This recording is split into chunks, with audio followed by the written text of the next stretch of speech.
Teshadale, and welcome back. This is week 15, and we're changing gears here. We're shifting to a book called Stars Before Dawn, and the subtitle is Forgotten Stories of Women in the Buddha's Life. There's really two elements to this that I found interesting. Part of it is the stories about the women and the fact that a lot of times they don't get mentioned, or they've been written out of the stories, or other things like that. And the other part is that it gives insight into the life of the Buddha in a way that you don't normally get in the usual stories because of those redactions and adaptations and so forth that have been made. Now, some of those kinds of things we've already taken a look at. But in this book, it goes into more of the specific texts. And in this case, a lot of the texts that we're talking about are not the standard text, like the Pali Canon, although she does refer to things from that source. But a lot of times they're just fragments of things in Sanskrit and other languages and so forth that are out there that don't create a composite story. But when you look at the fragments, you begin to see, oh, there's some other stuff going on here that either has been dismissed from the more conventional versions, or that just never got caught up, or maybe they were written independently and really aren't reliable sources. We don't know.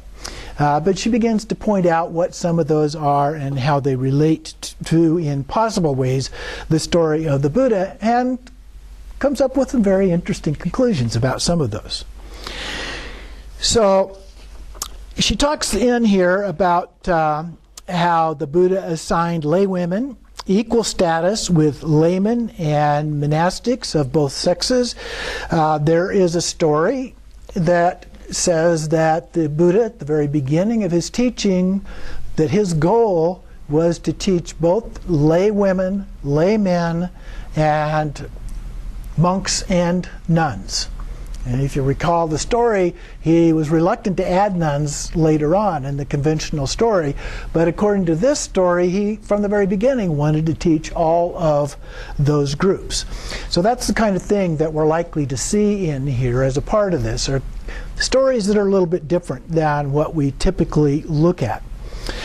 Some of the early translations turn what we think we know about early Buddhism, especially the Buddha's biography, on its ear. We find a trove of forgotten stories about laywomen. Laywomen were not just very present, but also instrumental in the emergence of the Buddhist faith. Buddha lived in, she gives about 480 to 400 BCE. Most sources give a little bit earlier date, but there's some discrepancy among scholars about what the date should be. So closer to 500 or closer to 400, we don't really know, in that range somewhere BCE. Eventually, these were written down in Sanskrit, Pali, and related dialects about 400 years later, or at the turn of the Christian era, so the beginning of what we refer to as the first millennium. So there's a fairly long period of time before anything appears to have been written down. Almost none appear in the Pali Canon, although they date from a similar time period, some even earlier. So the Pali Canon itself claims to have been written about 100 BCE, which would be a little bit shorter than the time frame that she's looking at. We have no actual evidence that it was written at that time, and may have been written a little bit later than that. If you'll recall, we had the story that said that the children or grandchildren of Ashoka were the ones that took Buddhism to Sri Lanka. The Pali Canon was written in Sri Lanka. And so those children, Ashoka was in the 200s BCE, so it would be around 100 or even less than that when the Pali Canon was written. One source, I think it maybe is in here, says that it was written about 29 BCE. Which would kind of fit with the other parts of the story. So just to give a little bit of an indication here. Together, these stories provide a more holistic portrayal of the Buddha's life. We find an entirely new biography of the Buddha that emerges, not just his influence on women, but also their influence on the power of the feminine in the course of his life. So then she goes through and talks a little bit more about the Buddha's biography. She says, what do we know about the Buddha's life?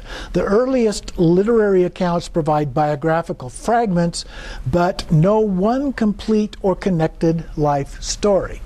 So we only get bits and pieces. And in fact, when we were looking at pieces of the Pali Canon, there were stories that included parts of it here, and then other stories that included different parts there, and so forth. So there's not a comprehensive story that was written. But over time, a more comprehensive version emerged, and she gives an example of what that story might sound like here. So I'm going to read through that. It's not too long. The parable generally goes like this. The Buddha was born in Lumbini, in present-day Nepal. It's right on the border there. His mother Maya died within days of his birth. The court Brahmins predicted that the child, called Siddhartha, would turn out to be either a great king or a great holy man. His father, the king of the Shakyas, was determined that his son would be his successor. Thus, he surrounded the prince with every possible luxury as the boy grew up. When Siddhartha came of age, he married Yashodhara, and they had a son, Rahula. But the prince was restless. Family life was a fetter that bound him to the worldly concerns. His charioteer took him on tours outside the palace, where he witnessed the sufferings of old age, sickness, and death. After seeing, too, the serenity of a holy man, Siddhartha set his heart on pursuing a life of spiritual awakening.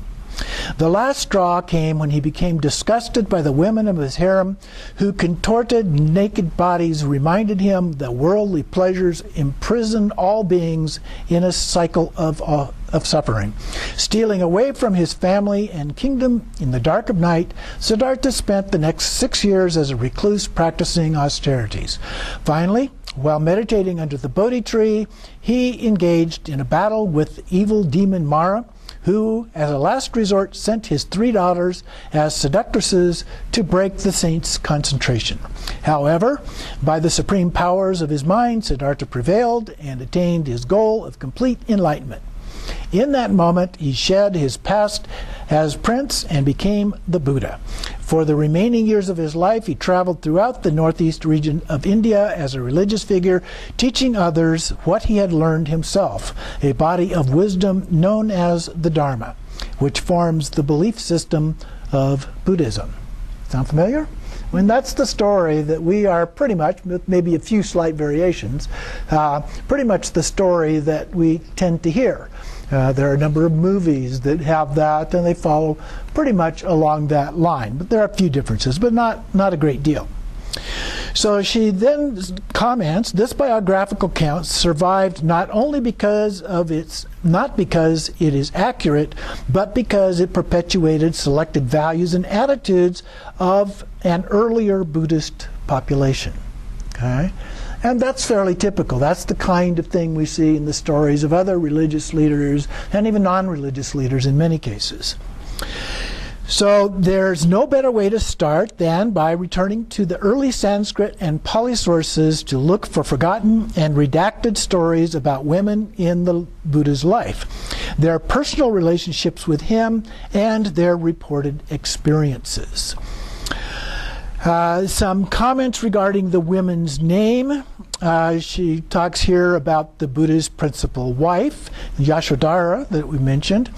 And almost all Pali and Sanskrit sources use that name. However, some in the Pali literature, Rahula Mata, mother of Rahula, appears instead.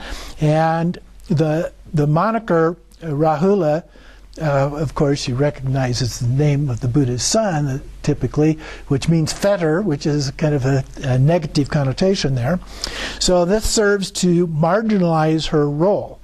Mahaprajapati is similarly marginalized in her role as the mother who raised young Siddhartha after her sister Maya died. His sister Maya was the birth mother of the Buddha.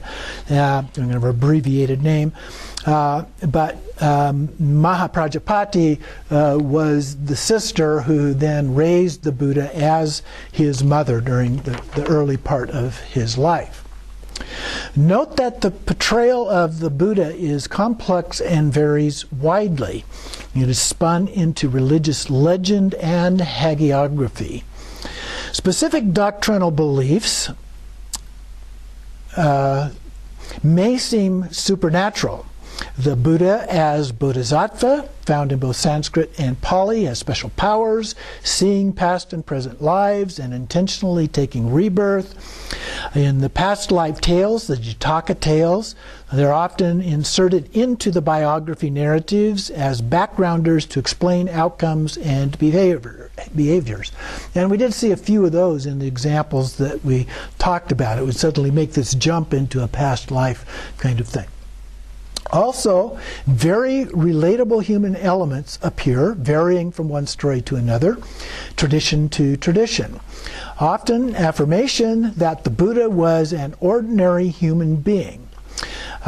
He was hungry, he was deathly ill, and all of these different things that happened to him that humans experience. Natural sexuality of the young prince is often described.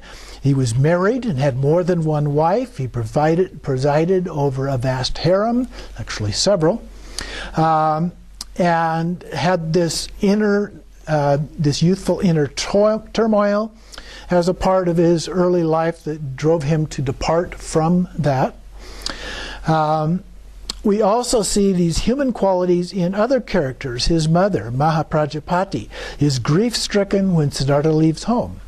Elsewhere, Shakya citizens are outraged when Yashodhara's ill-timed pregnancy, his mother, makes it impossible for Siddhartha to be the father of her, this was his wife, Yashodhara was his wife. Ill-timed pregnancy makes it impossible for Siddhartha to be the father of her child. Now that's not something you usually hear. Okay, that Rahula was not his child.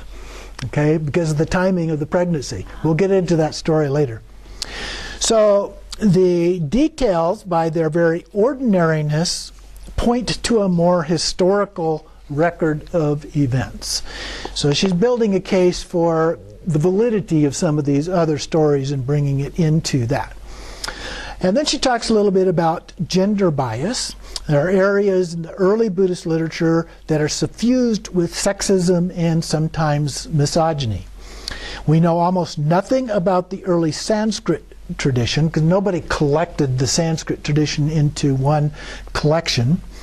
In the Pali tradition, the chroniclers were male monastics. Pali scholar I.B. Horner said that it had little historical sense and little sympathy with the doings of women. She quotes her here saying, "Much of what Gautama taught, said, and did has become lost or distorted." And we've referred to that, alluded to that kind of thing, just by nature of what has happened with the texts that have survived in one form or another. So the monks often altered or redacted these things to kind of fit what they saw. They redacted, for example, a lot of references to Siddhartha's sexuality, and an entire different view can be taken from the less redacted sources mostly found in Sanskrit.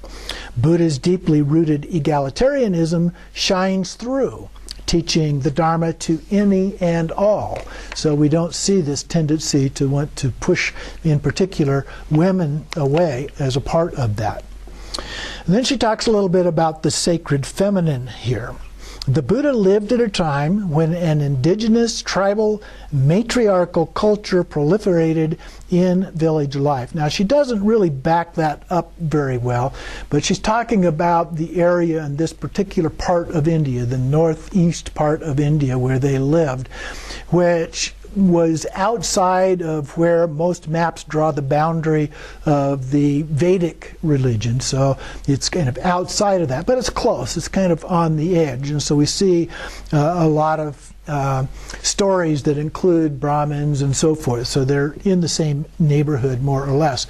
But she doesn't really talk too much about the matriarchal nature of this culture, other than that women were an important part of it. But that doesn't really make it matriarchal per se.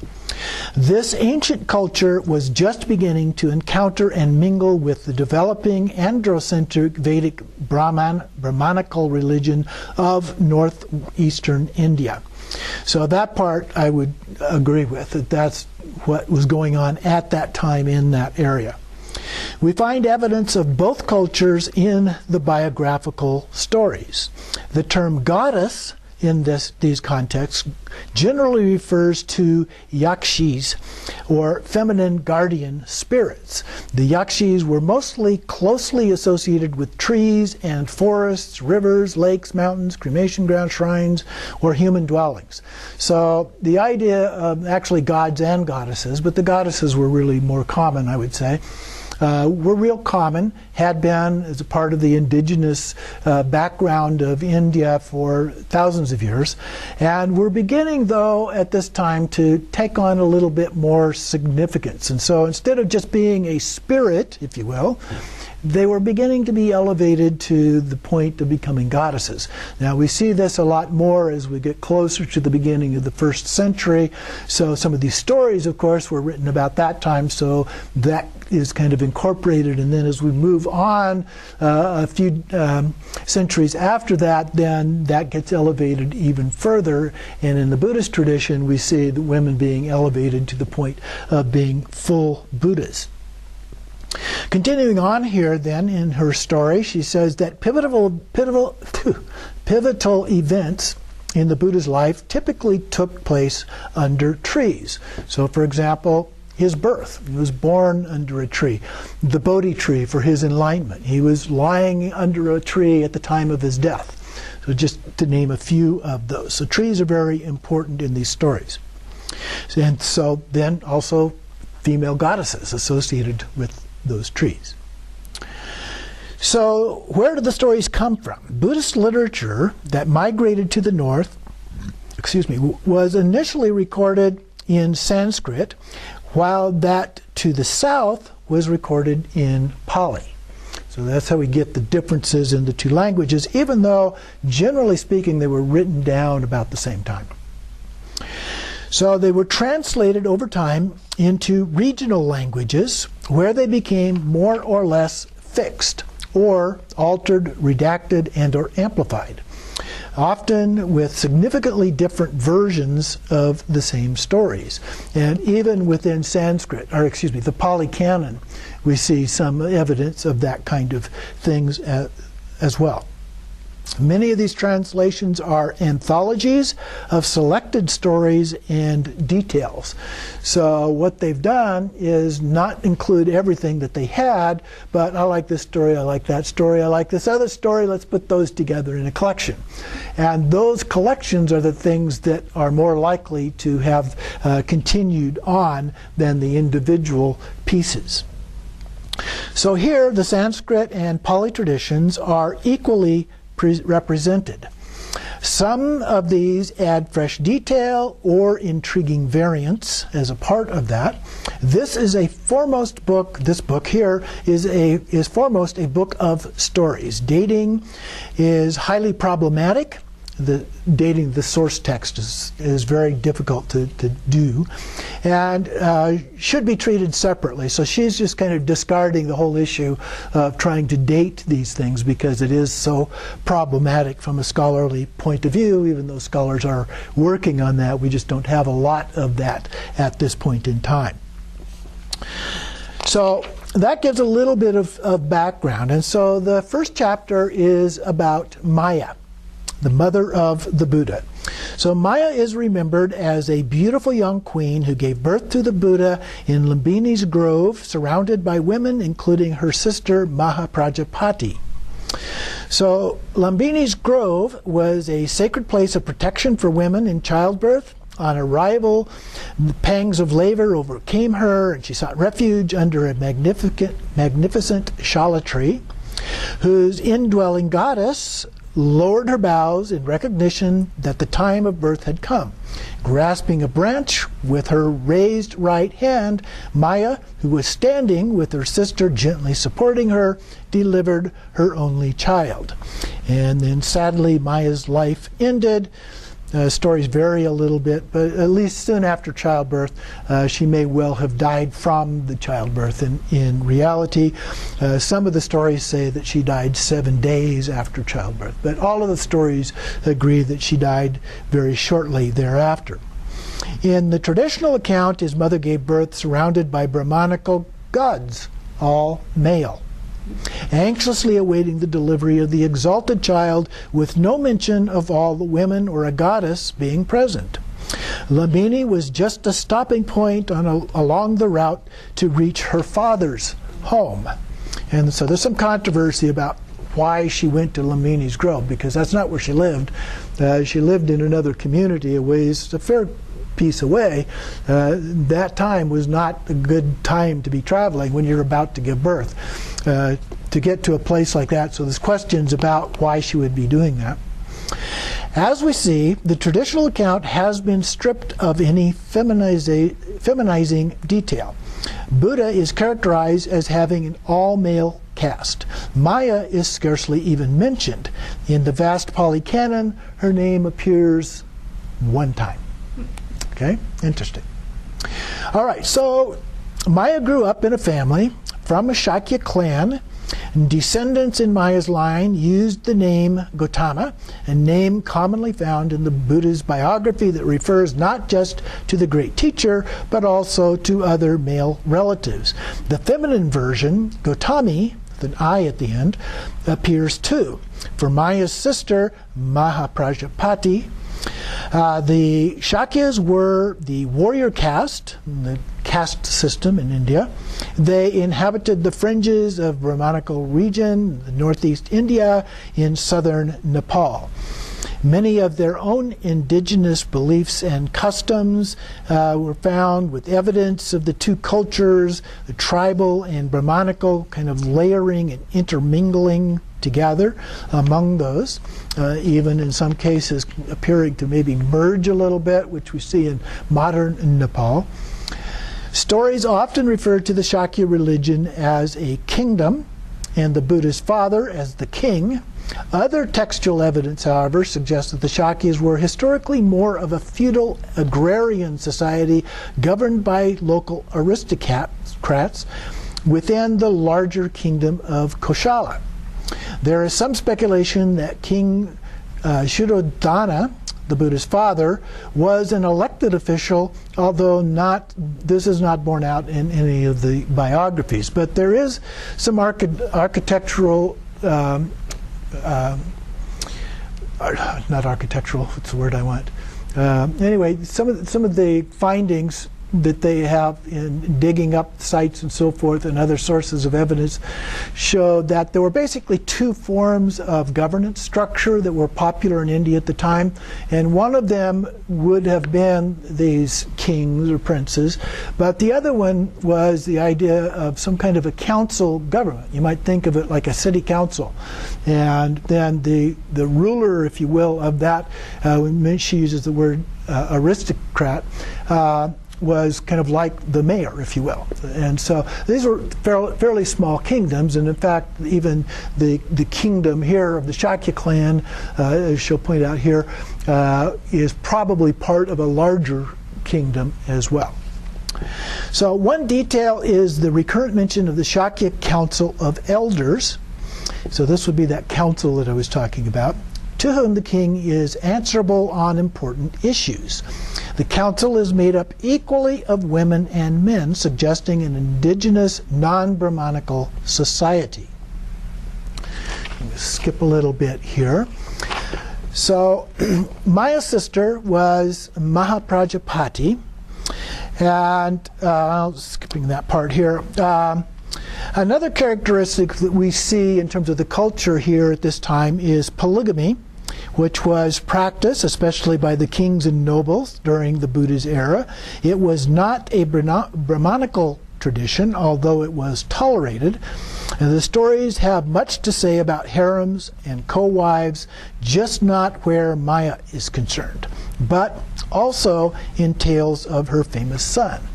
So the idea of harems and so forth is fairly common in these stories. So again, I'm going to jump ahead a little bit here. The Buddha's conception ensues, and then during a dream, the Bodhisattva enters her right side in the form of a brilliant white elephant with 6 tusks. Now, in most stories, this happens in a dream, and so they want to know what is the meaning of this dream. And so his eventual manner of birth is also said to have been from her right side. So after this dream, awakening the next morning, Maya immediately seeks her husband to tell him about the dream and ask his counsel on what it means. So they go and ask, Your Majesty, please come. The queen would like to see you. Okay, that's one of her attendants going to the king. Meanwhile, the gods have informed the king that his wife has just conceived a great bodhisattva who will be his son. And then after recounting her dream, on this story, the dream happens right about the time of the birth, okay, rather than at the conception itself. So that's one of those variations that we see. I was getting my stories mixed up there. I wonder if this dream of mine shows happiness or sorrow for our family. Without delay, Siddhana calls on priests and soothsayers for their predictions.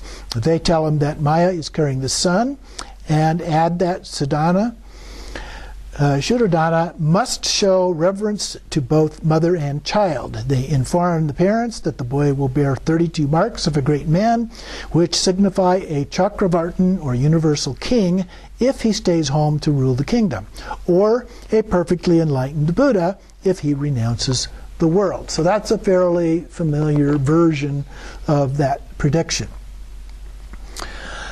But what about the elephant in this dream or story? It's a white 6-tusked elephant. And this is the correct method according to Brahmanical scriptures. Okay, so that's probably the source of this story. We see that kind of thing quite often in ancient sources. If they need to justify something, they justify it by going to some other previous ancient story to illustrate that. Then, while most of the stories describe an immaculate conception, nowhere in any of the Buddha legend is there a suggestion that Maya was a virgin mother. Having chastity or celibacy, on the other hand, is commonly found as a meaningful aspect of religious life. So that's one of the things. We mentioned it before, but in the Indian tradition, when people pursued a religious lifestyle, one of the things that they often did was take vows of celibacy as a part of that. Jumping further ahead, mentioned the journey to Lumbini's grove and the question about that. Several Pali texts describe it as an enchanting pleasure grove. The texts explain the Buddha's birthplace. The traditional version tells us that it was custom for a daughter to return to her father's home to give birth. And so the traditional story says that's where they were headed at the time. Both she and Sutradhana, the father, are described as anxious during this time. And you can imagine, because childbirth was a risky thing at this time in history. And so the Sanskrit traditions hold that the intended destination was always Lumbini's grove, while the Pali sources more ambiguously state that Maya was simply wanted to go home to her family. So we get two different stories here about what's going on.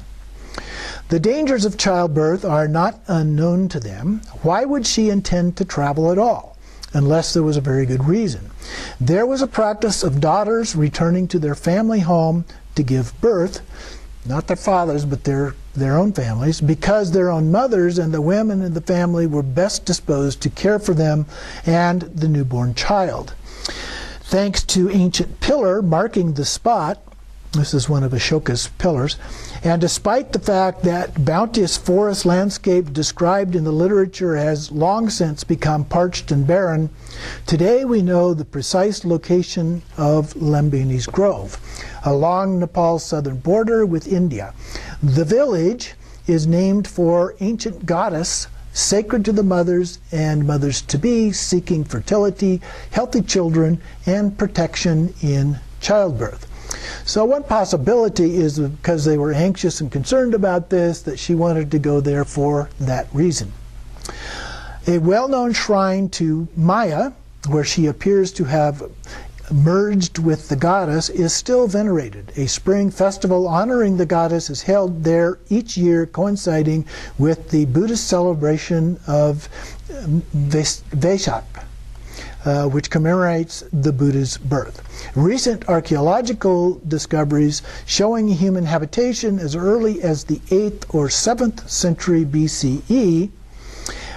This ties with the early matriarchal, again she's using that word here, non-Indo-Aryan culture in that region.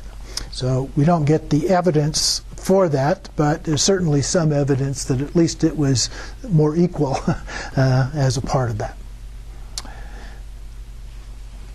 Continuing on here in the story, and in the Abhinish Kramana Sutra, that offers the most complete version of the birth story.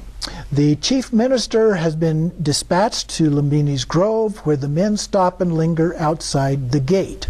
So they're not allowed to go in, they have to stay outside. Suddenly a woman comes rushing toward the gate.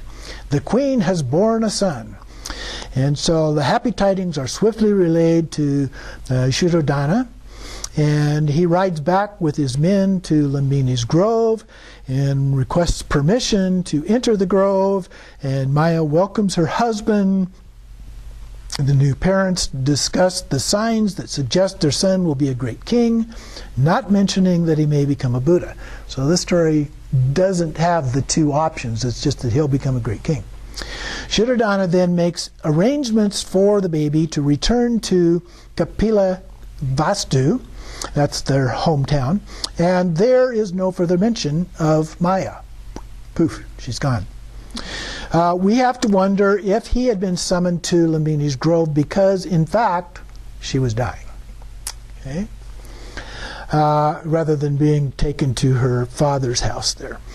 The popular legend and many of the ancient iconographic representations tell us that the infant Buddha was born miraculously from his mother's right side, thereby avoiding a vaginal birth. The Kangyur and Pali sources are silent on this matter. However, miraculous births are de rigueur for miraculous beings. Storytellers may well have borrowed the right side motif from the ancient Vedic lore in which Indra, king of the gods, is said to have been born from his mother's right side. Nothing about that would be at all surprising for the way things tend to happen at that time. It was also a widespread Indian belief that the trauma of passage through the birth canal wipes out all memory of previous births. Since the Bodhisattva is said to remember all previous existences, he cannot therefore have been born vaginally. Okay, that would help be a reason for creating that story, if you will.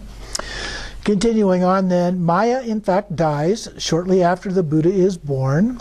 And that's an incontrovertible detail, according to all the legends, and one of the few held as likely historical truth. There is no discussion of the death. Maya simply vanishes from the storyline. Then the literature uses a variety of creative workarounds to explain Maya's death while absolving the birth event itself from being the cause. In other words, the birth is supposedly not the cause of her death, but there were all these other reasons that they came up with. The purity prize of one of these goes to the Mahavastu text by that name, which holds that Maya had to die because it would have been unseemly for her ever to have sex again. Okay, so there's all these stories. But all the finger pointing distracts from the elephant in the room. Reading these stories with a modicum of common sense, it becomes obvious that Maya died from childbirth. The 10-month gestation gives rise to fatal complications. Maternal and infant mortality are very commonplace. So that pretty much tells us what likely happened as a part of that. So then, as we shall see, Maya persists as a loving presence in the Buddha's life in a magical, mythic fashion as they meet again at pivotal moments in his life. But in human form, she is now out of the story. So the next chapter goes on to Mahaprajapati, who is then the sister who then subsumes his role of adoptive mother. From all the legends, we know that Mahaprajapati became the Buddha's adoptive mother, referring to her as his aunt or foster mother. Around this time, Mahaprajapati also birthed a son named Nanda, and his father was Suddhodana, making him the Buddha's half-brother. Nanda was probably slightly older, since it is said that Mahaprajapati gave him over to a wet nurse, that's her son, to a wet nurse, when Maya died so that she could nurse the newborn herself. According to some legends, Mahaprajapati also had a daughter, and these siblings rarely appear in the stories.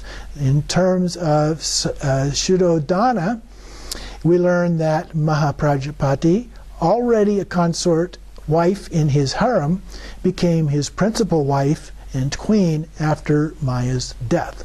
So in these harems, there would be at least one principal wife. Sometimes then they would have 1 or 2, 3 junior wives, and then just the rest of the harem.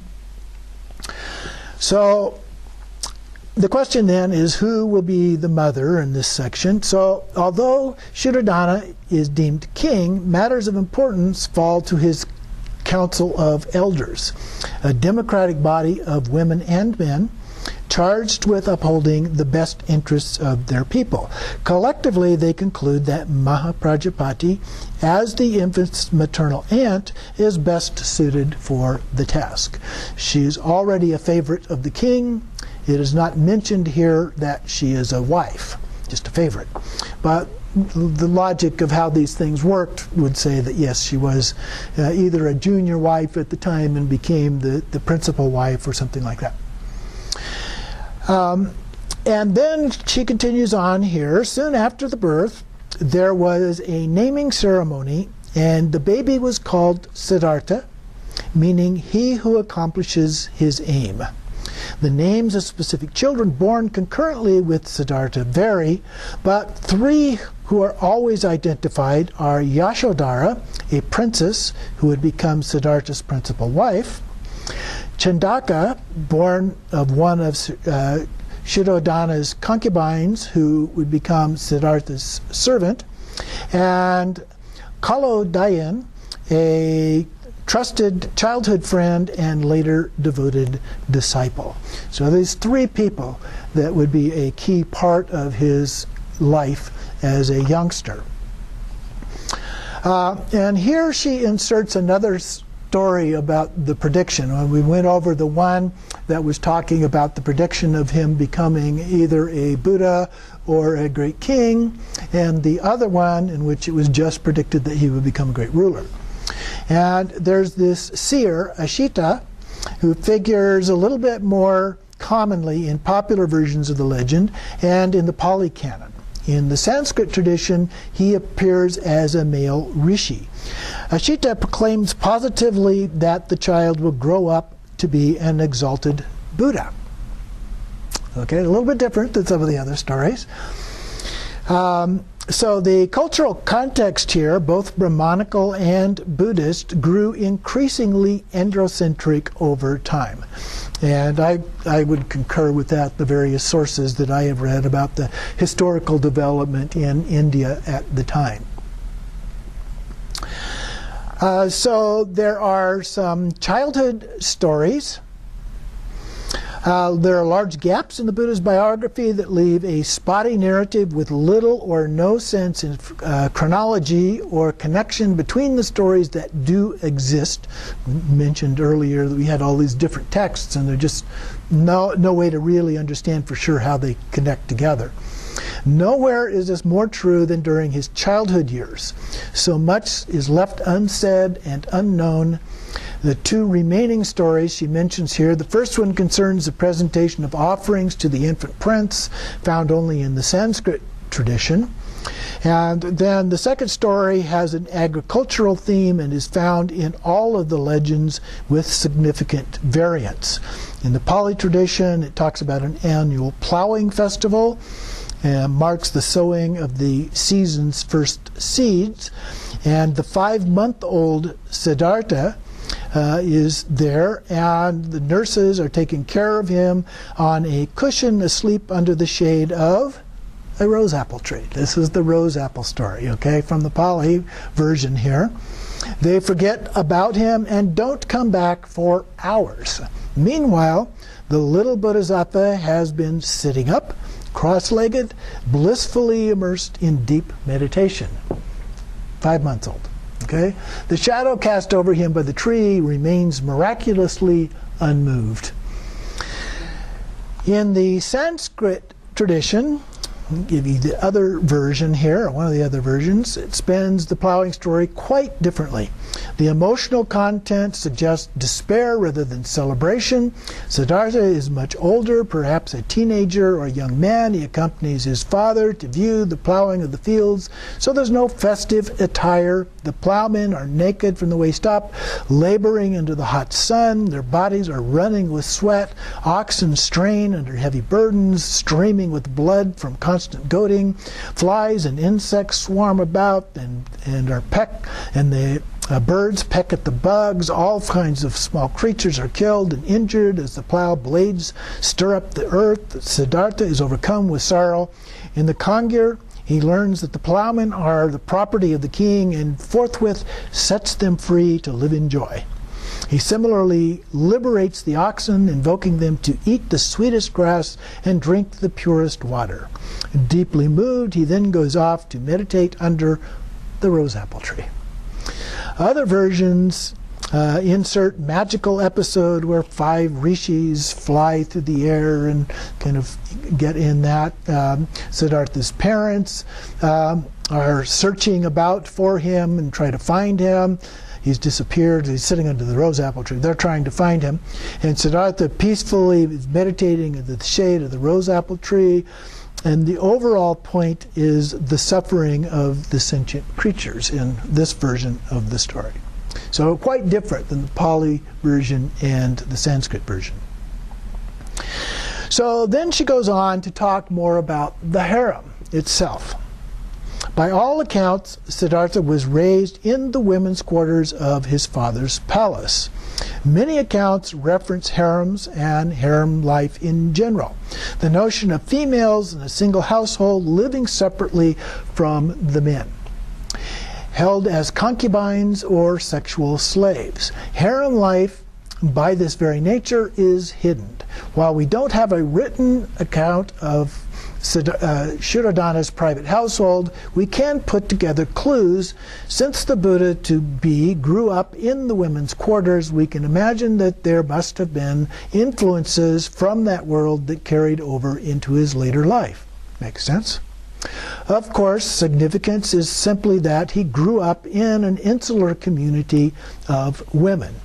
From the legends, we know that Siddhartha's family environment was typical of other aristocratic households of that time, a private enclave within a larger palace compound. A distinction will be made here between the harem and the women's quarters.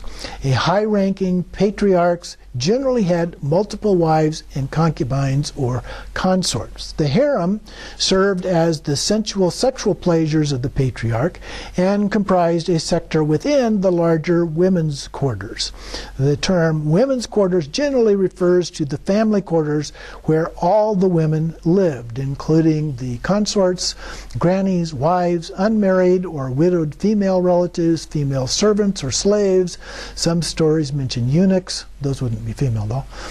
And young children whose mothers lived there, both girls and boys. So, I mean, we know enough about the way these things tended to happen that we can infer that that's what is likely to have been the case where the Buddha was also raised. The women's quarters would provide a village environment where children would grow up as playmates and where biological lines could easily blur. Got multiple mothers with a single father. The patriarch's principal wife would preside as the queen consort. That would have been Maya until she died. Then as junior or co-wife, Mahaprajapati would have stepped into that role. The two boys, Chandaka, we mentioned before, and Kaladayan, we also mentioned before, would have been Siddhartha's personal servant, Chandaka, and becomes a beloved and important figure in especially the Sanskrit sources. And so they're likely to have been half-brothers. Okay? And Kaladayan is touted throughout the legends as particularly trustworthy and beloved. They shared a lifelong bond. As an adult, Kaladayan freely visited the women's quarters of Siddhartha's household, which would have been a huge taboo if they were not considered part of the extended family. So there's another indicator that that's likely the case. Sources say variously that Kaladayan was the son of Shuddhodana's minister or his priest. So that would also be consistent with the tradition. Kaladevala was the priest. So since the priest was in service to the king, it would make sense that his son would be considered part of the royal household and would be raised in the women's quarters of the palace. Evidence strongly suggests that the deep, lifelong friendship between Kaladayan, Chandaka, and Siddhartha was formed during their childhood years, growing up together in the women's quarters of Shuddhodana's palace. So we'll take a little break here.